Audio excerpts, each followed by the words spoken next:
Hi everyone, मैं प्रिया और अपने चैनल पर आप सभी का स्वागत करती हूँ। चलिए, तो देखिए दोस्तों, आज हम जानेंगे कि जयद्रथ कौन था जिसके लिए अर्जुन ने ले ली थी भीषण प्रतिज्ञा। आइए हम जानते हैं उसका रहस्य।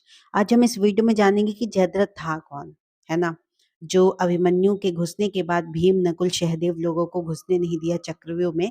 जिससे अर्जुन ने एक दिन पहले जब पता चला उसकी कि अभिमन्यु की मौत की मेन वजह कौन था, उसके लिए अर्जुन ने भीषण प्रतिज्ञा ले लेता है। चलिए, तो वो हम आपको रहस्य बताते हैं दोस्तों। तो देखिए दोस्तों, हम आपको महाभारत की बहुत रहस्यमयी कथा बताते हैं, तो आप ज़्यादा से ज़्यादा लोगों तक शेयर करें हमारे वीडियोस को और हमारे चैनल को सब्सक्राइब भी करते चलें। देखिए, महाभारत में ऐसे कई किरदार हैं जो ना सिर्फ रहस्यमयी हैं बल्कि बेहद रोचक भी हैं। इनमें से एक है जयद्रथ।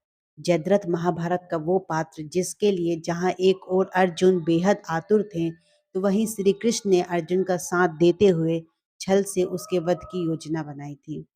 हमारे ज्योतिष एक्सपर्ट भी ऐसे ही कहते हैं कि महाभारत में जयद्रथ की भूमिका अर्जुन की प्रतिज्ञा और अर्जुन जयद्रथ को मारना चाहते थे, इन सभी किस्सों के बारे में विचार विचार विचार मतलब विस्तार से बताए थे।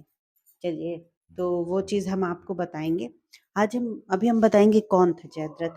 तो देखिए, जयद्रथ सिंधु देश का राजा और दुर्योधन का जीजा था।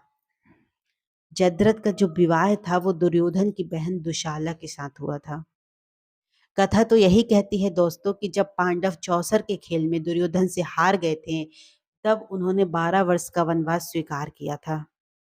इस अवधि में पांडव द्रौपदी और माता कुंती के साथ वन वन भटक रहे थे। एक दिन जयद्रथ की जो नजर थी वो द्रौपदी पर पड़ गई और उसने द्रौपदी का हरण कर लिया। जिसके बाद पांडवों ने उसे रोककर उसे युद्ध में पराजित करा और वध करने को सज्ज हो गए थे। मतलब बोलने ही लगे थे कि हम इसका आज वध कर देंगे। तब अर्जुन ने भीम को याद दिलाया कि जयद्रथ दुशाला का पति है और बहन के पति का वध नहीं किया जा सकता। तब भीम ने गुस्से में जयद्रथ का मुंडन कर उसके सिर पर 5 चोटी बांधकर छोड़ दी थी। बस इस घटना के बाद जयद्रथ पांडवों का दुश्मन हो गया और क्रोध की अग्नि में बार बार उनसे प्रतिशोध लेने की योजना बनाने लगा, जिसका मौका उसे महाभारत युद्ध के दौरान मिला।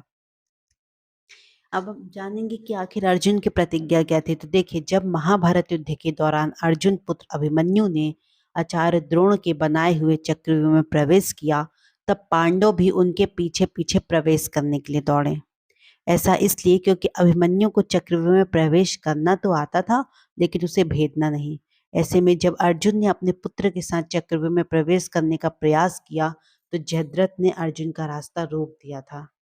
अर्जुन को युद्ध के बहाने जयद्रथ किसी अलग स्थान पर ले गया और जब तक अर्जुन जयद्रथ को परास्त कर युद्ध भूमि में पुनः लौटते, तब तक अभिमन्यु का कौरवों के साथ वध हो चुका था। इसी कारण से अर्जुन ने जयद्रथ को अभिमन्यु के वध का मुख्य कारण मानते हुए उसके वध की प्रतिज्ञा ले ली थी। प्रतिज्ञा ये थी कि सूर्य ढलने से पूर्व अर्जुन उसका वध कर देंगे या फिर वो अग्नि में प्रवेश करके आत्मदाह कर देंगे अगर वो वध नहीं कर पाते तो। जयद्रथ को यह भी वरदान प्राप्त था कि जो भी उसका मारेगा, उसका सिर धड़ से अलग करेगा, उसकी भी मृत्यु हो जाएगी। जैसे ही जयद्रथ का सिर जमीन पर गिरेगा, उसका सिर काटने वाले के सिर में भी विस्फोट हो जाएगा। इस वरदान को ध्यान में रखते हुए श्री कृष्ण ने अर्जुन को जयद्रथ का शीश काटकर उसके पिता की गोद में फेंकने को कहा। अर्जुन ने ऐसा ही किया और इस तरह जयद्रथ का वध भी हो गया। अर्जुन की प्रतिज्ञा भी पूर्ण हुई और जयद्रथ को जो मारना चाहते थे तो वो मर भी गया।